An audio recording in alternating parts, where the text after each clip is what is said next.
দিনে নিশাই বাৰিষা সময়ত যিটো বানপানী হয় সেই বানপানীৰ সময়ত বানপানীৰ পৰা নিৰ্মূল পাবৰ কাৰণে গুৱাহাটী স্মাৰ্ট চিটি নামত ছুপাৰ চাকাৰ গাড়ী কিনিছিল।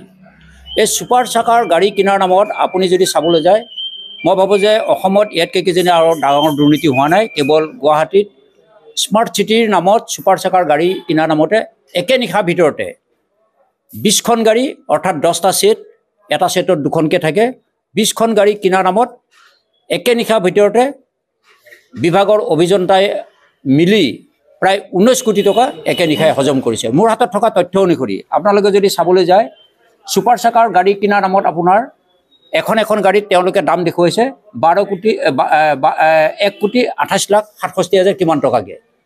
কিন্তু যদি দেখা পোৱা যায় সেই কাগজখন তেওঁলোকে মোক যি তথ্যত দিছে, মই যদি চাওঁ সেই যিটো কোম্পানীৰ পৰা তেওঁলোকে গাড়ী কিনিছিল, মই এই কোটেশ্যনখন আনিছোঁ TPSৰ পৰা। তেওঁলোকৰ TPSৰ পৰা এই গাড়ী কিনিছিলে। মোক তেওঁলোকে TPSে এখন গাড়ীৰ মূল্য দেখুৱাইছে, একেই ইঞ্জিন হৰ্চ একেই, কোম্পানী একেই, টেংকিৰ কেপাচিটি একেই। তেওঁলোকে আমাক দাম দেখুৱাইছে 47,20,000 টকা। অৰ্থাৎ তেওঁলোকে এখন গাড়ীৰ দাম 1,19 লাখ টকাকৈ দেখুৱাইছে আৰু মাৰ্কেটত পোৱা যায় 47 লাখ টকা। এতিয়া কথাটো হ'ল একেখন গাড়ী সাধাৰণ জনতাই কিনিলে যদি 47 লাখ টকাত পায়, তেতিয়াহ'লে গুৱাহাটী চাফা কৰাৰ নামত GMCয়ে যিবোৰ গাড়ী কিনিলে সেই গাড়ীবোৰত কিয় 1,19 লাখ টকা লগা হ'ল? ইয়াৰ মূল কাৰণটো হৈছে এজন অভিযন্তা। সেই অভিযন্তা আছিলে তছদিকুৰ ৰহমান বুলি। তেখেতৰ নেতৃত্বতে ভুৱা নথিপত্ৰ কাগজ বনাই বিল বনাই লৈ পেলাই একে নিশাৰ ভিতৰতে 19 কোটি টকা তেওঁ হৰলিকি কৰিছে। গতিকে মাননীয় মুখ্যমন্ত্ৰীদেৱক আমি দৃষ্টিগোচৰ কৰিছোঁ। মোৰ হাতত সম্পূৰ্ণ তথ্য মজুত আছে।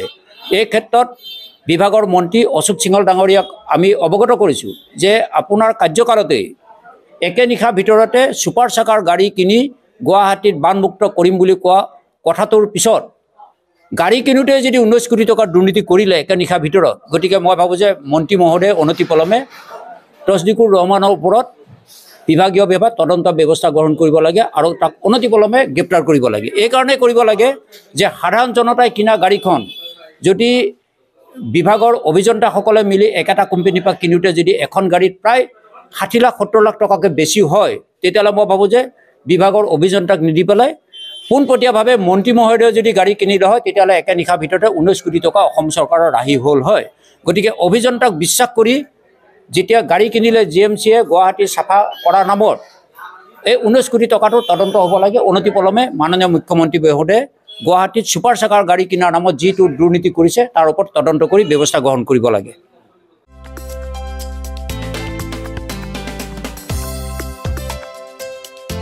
আপোনাৰ ঘৰখন আৰু অফিচ চালে চকুৰুৱাকৈ সজাওক।